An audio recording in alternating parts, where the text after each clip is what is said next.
We're going to do things a little bit differently today. We're going to do a little bit of Locked On Roadrunners, talking about what might be in store for this team moving forward. You're Locked On Coyotes, your daily podcast on the Arizona Coyotes, part of the Locked On Podcast Network. Your team every day.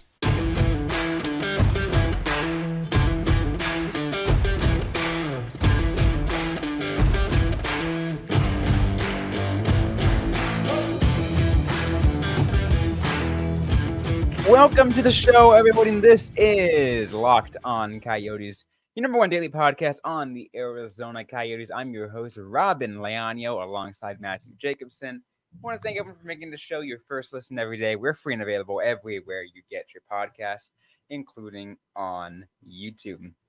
We got a great show on today's episode. It is a little bit of a different show we're going to be going because instead of Locked On Coyotes, we're going to do just Locked On Tucson Roadrunners, the minor league team for Arizona, because why not? Yeah, let's have fun with it. I mean, think about it like this. Who else is really talking Tucson? You guys can come to us and trust us to know exactly what we're talking about. Because there are currently 13 non-roster players, or at least forwards. Obviously, one of those is not going to be eligible to play. 8 non-roster defensemen that are signed, and 3 non-roster goaltenders. So let's go ahead and take a look at all these players, how we think they're going to fit into the roster, and whether or not we think any of them are going to come back, because the only players, little spoiler alert, that have more than 1 year remaining are Josh Doan, Connor Geekie, who is not eligible, Aku Ratu, Maverick Lamoureux, Maximilian Zuber, Montana Onyebuchi, and Anson Thornton. That's it.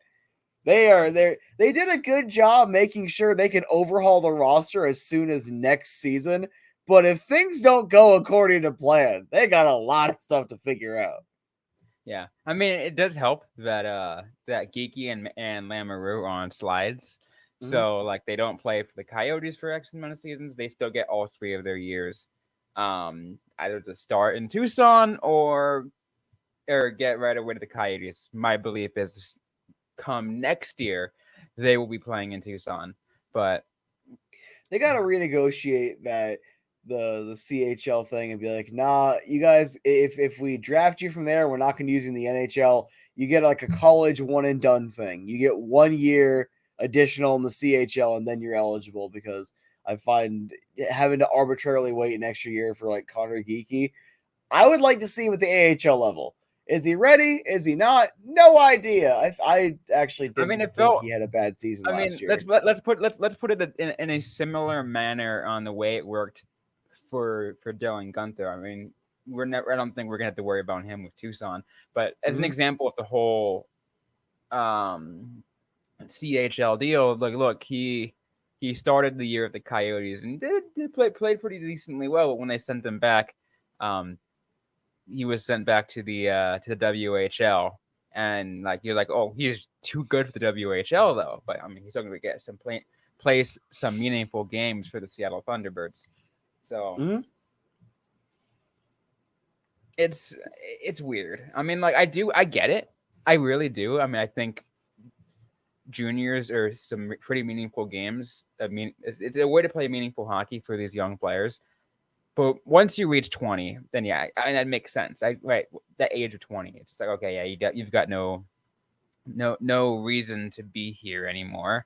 Go ahead and play in the AHL. But I think there should be some exceptions. Yes, there should be definitely some exceptions. We should be able to see some of these players.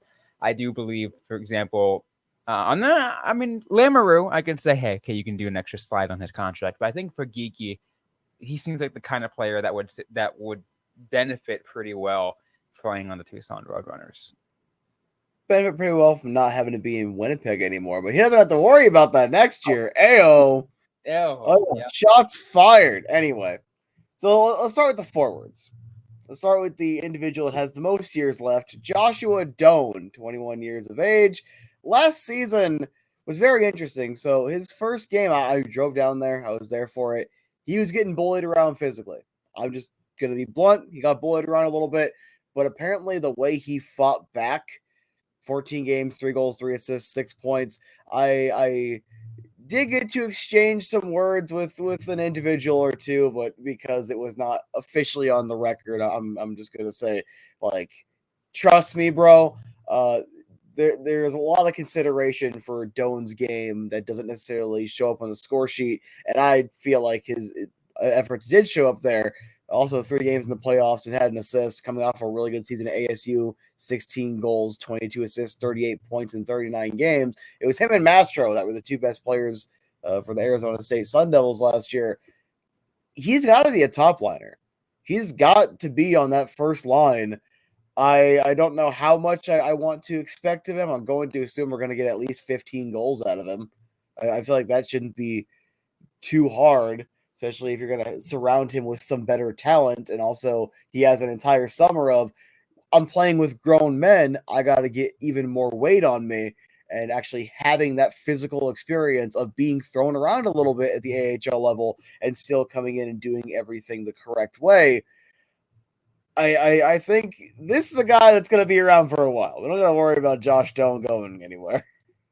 Oh, absolutely not. I think what really helped him in his first few games with Tucson, to be able to kind of adjust, is he had a ASU teammate alongside him, essentially his line mate, and Colin Tyson to be his line mate.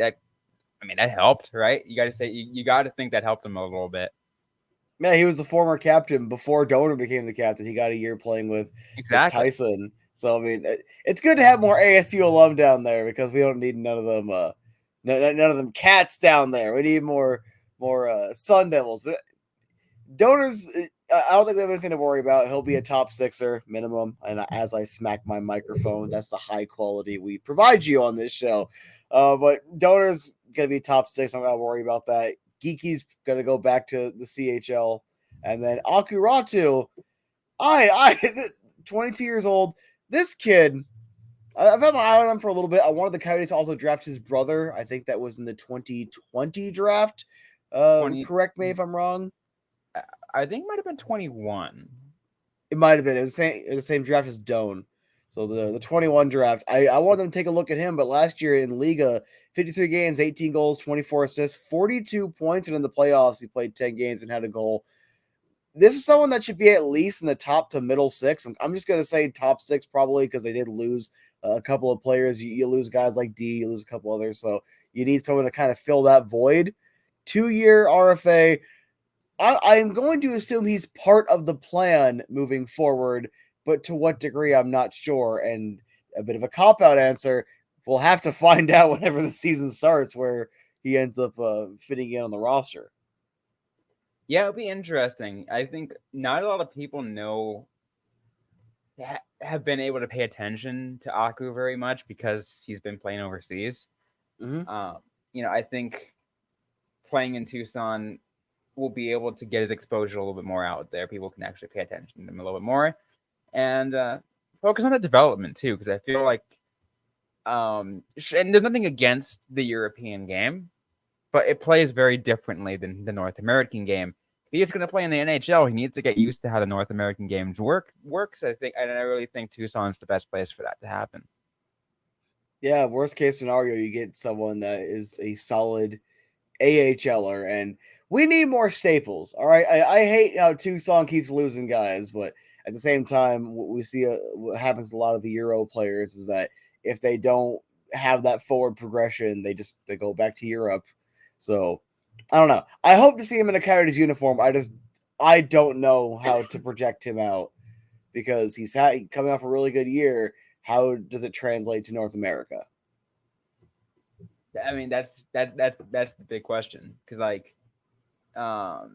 he's been all over the place. He did a few years in Liga, and then he had the champions, like six games in champions, but that's like 0 points. But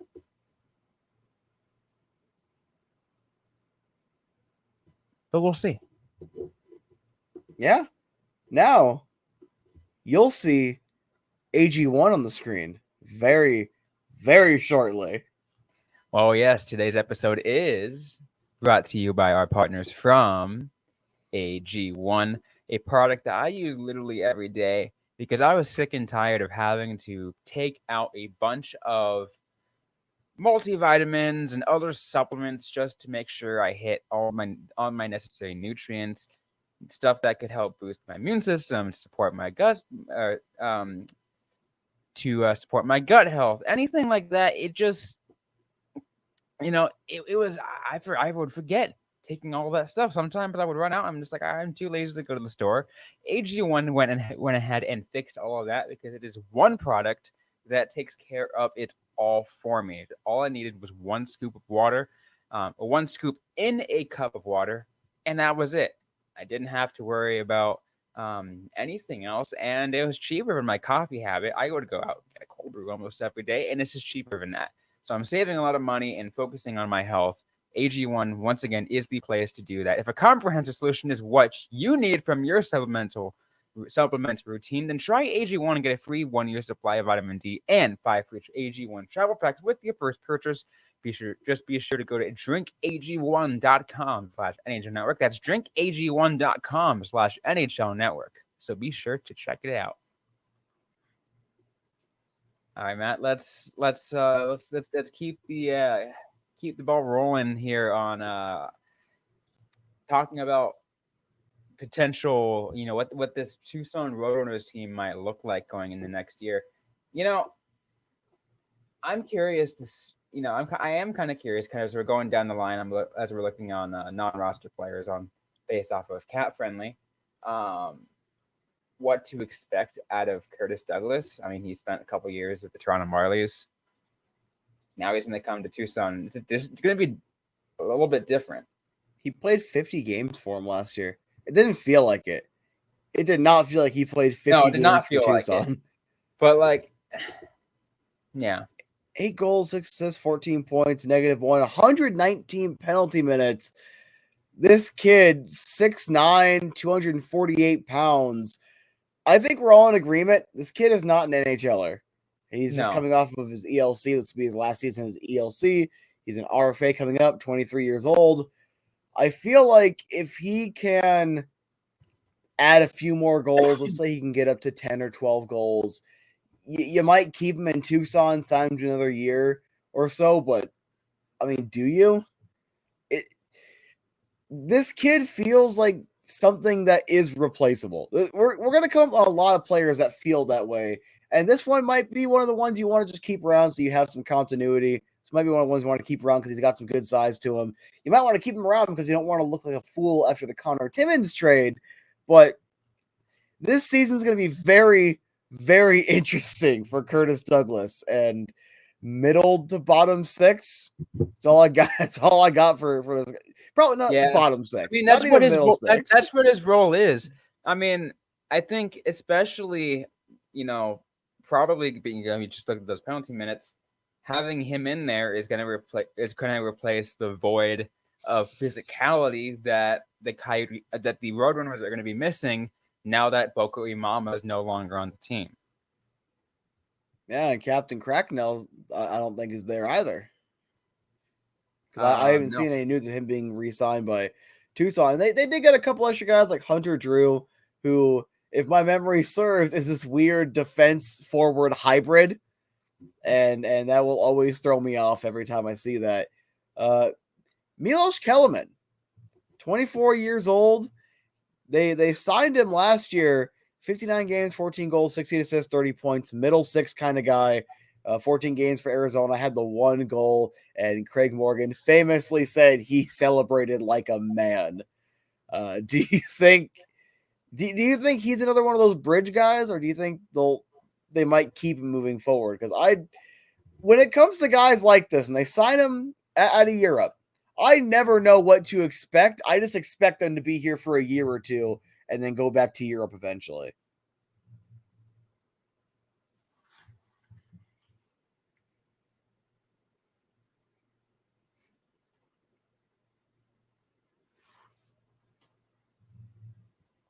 Sorry, I had my mic muted. First of all, the AHL as a whole has a looking for just has so much turnover as it is. Mm-hmm. So I think it's hard to really make make a true opinion on that, because it's just like there's no difference than a lot of other AHLers, right? Yeah, like career AHLers are not, they're common, but they're not as common as you think, because a lot of them will go jump over to Europe. They'll go do other stuff. I mean, let's look at It's weird. I mean, there are some. I mean, like, look, I'm trying to think of some that the Roadrunners had for a while under their belt.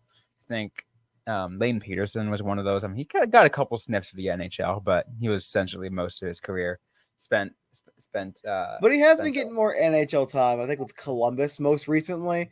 And keep going, Lane. I'm still a fan of yours. Oh, I love Lane. He's great. I mean, I got a chance to cover him for freaking how many years in Tucson? 6 years? So 5 years, maybe? I can't remember. I think he's only there for a couple. He was only there for a couple of years. It feels like he was there for a long time. Almost as long as Kyle Capobianco was. We don't talk about that name anymore since he ignored me at the Jets game. Anyway, Liam Kirk. We're going to speed it up a little bit. All right.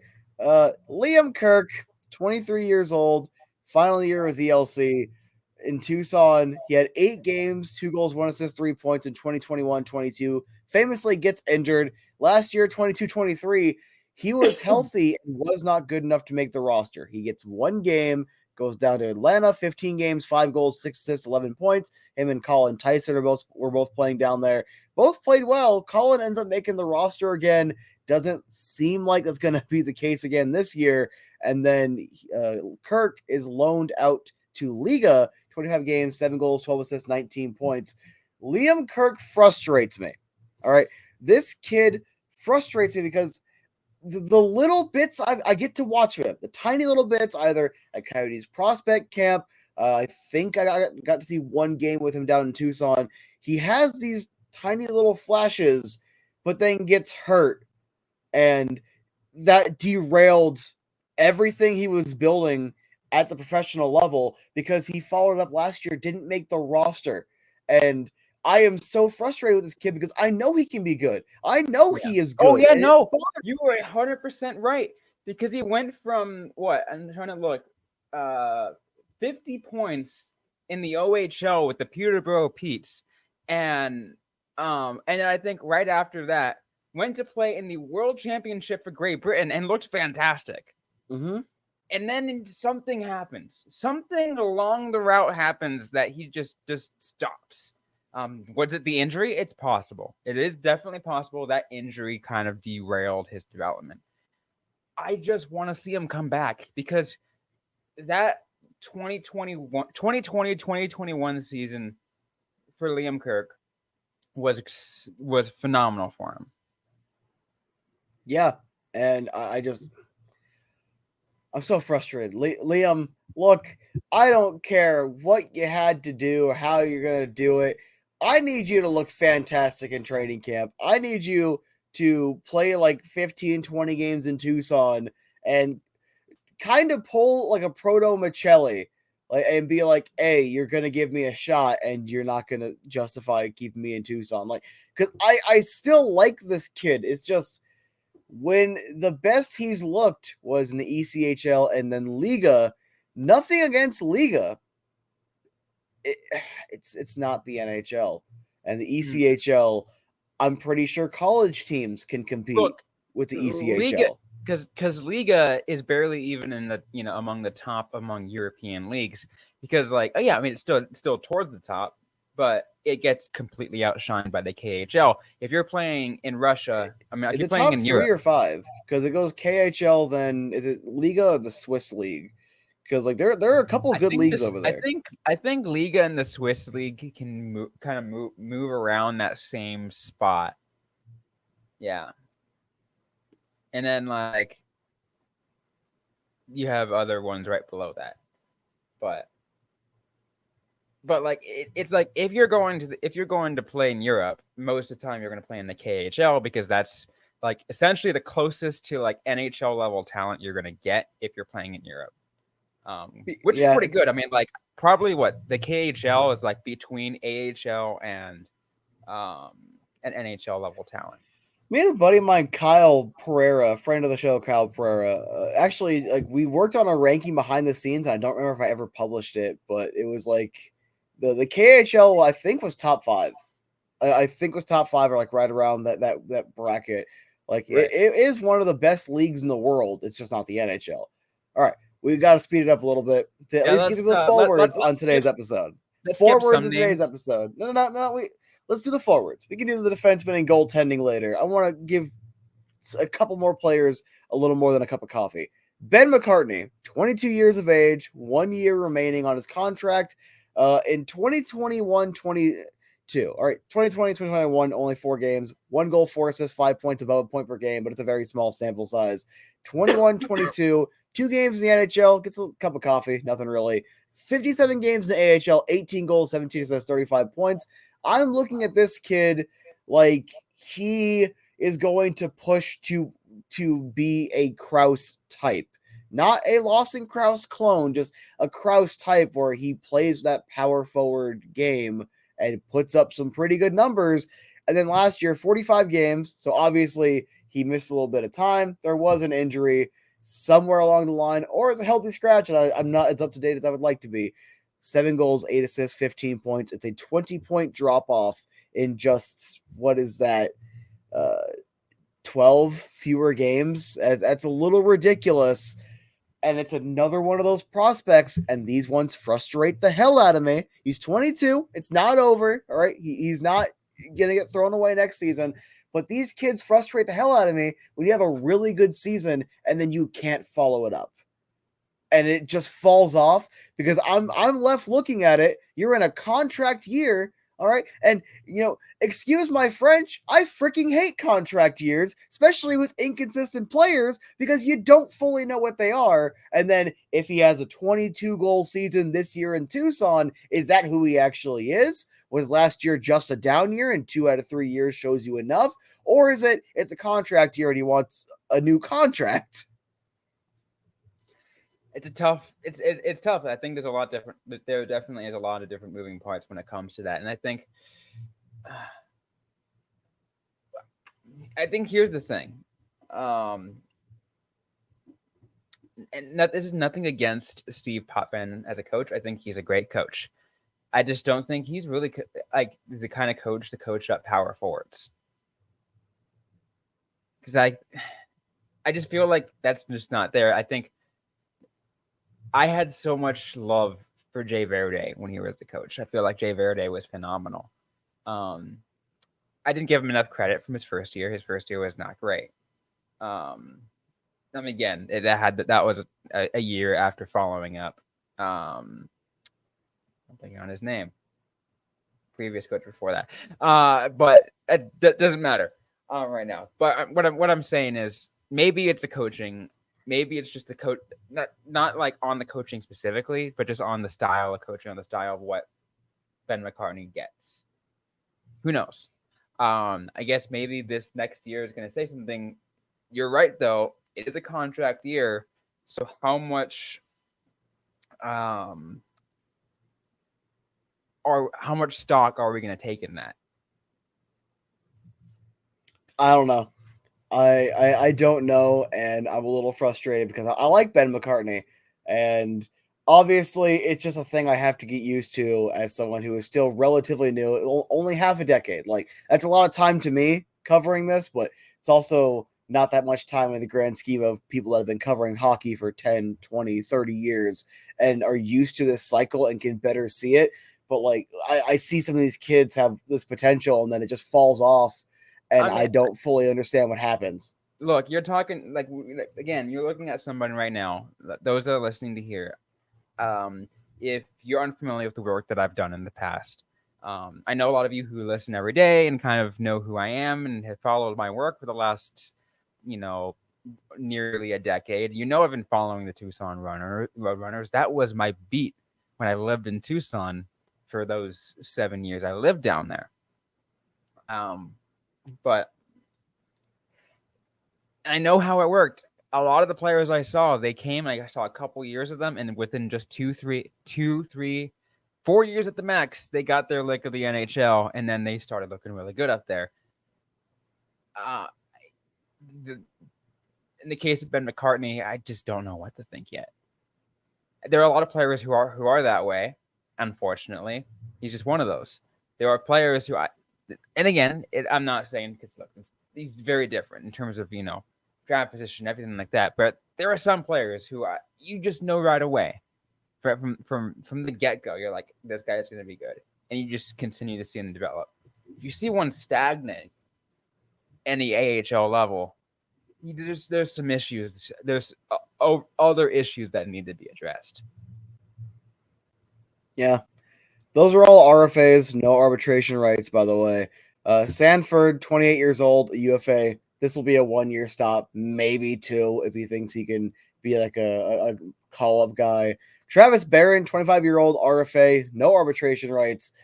I don't know how I feel about this guy. He's kind of like a bottom sixer, is what it is. I find it weird that the Coyotes have him signed and not just an AHL contract. So make of that what you will. Ryan McGregor, 24 years old, RFA with arbitration rights. I don't know. He He's one of has those some small lifetime stretches. AHLers. Yeah, I like he think has some small stretches. He's okay. 18 points, 59 games, 12 goals. Like he can fill in. It kind of feels like he fills in with some depth scoring, but not is the depth scoring, if that makes any sense. Mm-hmm.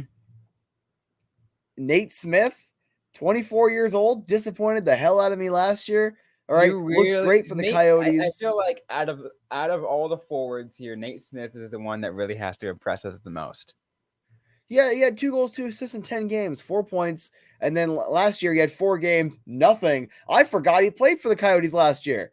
And then 64 games with Tucson, 12 goals, 15 assists, 27 points. Not bad, but he looked like a man on a mission in training camp. I have no idea what the hell is going on with this kid. I want to see a 20-goal season out of him in Tucson. I think he should be able to do that. He has the talent. I've seen bits and pieces of his talent at the NHL level. Where the hell is it at the AHL level? He obviously wasn't really missing games. It wasn't an injury thing. I don't know if, again, it was an attitude. Hey, I felt like I should have been good enough to make this team, and I didn't because I chose McBain over him. I don't know if it was just a mental block. I don't know if he just had an off year. That does happen. And they did obviously give him the 1-year extension. I'm just frustrated with him in a slightly similar but not quite same way as Liam Kirk. Oh yeah, no, yeah, they're definitely different kinds of frustration. Liam Kirk is because there is so much, both of them because there was so much hype around them, but different kinds of hype, if you know what I mean. Mm-hmm. Kirkland, 27-year-old UFA, just a 1-year thing. John Leonard is actually one that I'm interested in. I kind of like John Leonard from the little bit that I'm exposed to his game. Hasn't really been able to make it stick at the NHL level. His biggest stint was in 2020, 2021, 44 games for the San Jose Sharks, 3 goals, 10 assists for 13 points. The following season, 14 games, 1 goal, 1 assist, 2 points. And last year for Nashville, 6 games and 1 goal. But in the AHL, he has consistently, over the last 2 seasons, 17 goals a season, 45 games with the Barracuda in 21-22, and last year with the Milwaukee Admirals, 17 games and 67 games played, 17 goals, 27 assists, 44 points, a 12-point improvement from the season prior. Obviously had more games to do it, but I think he's a decent player. He should be another top sixer. You kind of needed more, especially scoring-wise for Tucson. I think forward-wise, it should be fine. Jan Unique, where we don't talk about him right now. And then, of course, you got guys like, I think that Lombardi kid is coming back. I'm not sure about Tyson. And they got that guy Hunter Drew. There's a couple extra Tucson signings. Tucson does sign their own contracts. There's going to be guys that we're not aware of or that are going to get their contract secured throughout the training camp process. You're going to have a little bit more. I'm not entirely sure how I want to project the depth chart out myself, but Donor's going to be on the first line. I feel like Ratu somewhere in that middle 6. Liam Kirk, I desperately need in this middle 6. Nathan Smith, I'm probably going to give a top 6 center role just off the top of my head. I think John Leonard should be probably somewhere in this top 6. And for the love of all that is holy, all right, get a first line center. Yeah, I feel like that's going to be necessary. And again, I think at this point we're just kind of analyzing the roster as a whole. For sure, I think when we get closer to the actual season, as we find out cuts are made in the Coyotes training camp, so we know more about the Coyotes for their Tucson Roadrunners roster, and they make their signings, we can probably project a depth chart a little bit more. And get a full on lines, and that's just the forwards. We'll definitely get to the defensemen later this week, as well as talk about goalies, because I feel like that's going to be a pretty nice discussion. Yeah. So with that being said, Robyn, take it away and let's wrap her up. Well, that's going to be it for today's episode of the Locked On Coyotes podcast. If you like what you heard, don't forget to leave a review, like, comment, subscribe if you've yet to already. We're available everywhere you get your podcast, including on YouTube and the SiriusXM radio app. Don't forget to interact with us on social media. We're on Facebook, facebook.com/LockedOnCoyotes, and on the app formerly known as Twitter, at LO_Coyotes. I'm personally at Robyn_Leonio. Matthew Jacobson's at the AZ Sports Guy. Interact with us, ask a question you might have, we might answer right back, or on a future episode of the Locked On Coyotes podcast. Thanks again, everyone, for listening to today's episode. Hope you guys staying safe out there. Hope you guys staying healthy. And don't forget to howl on.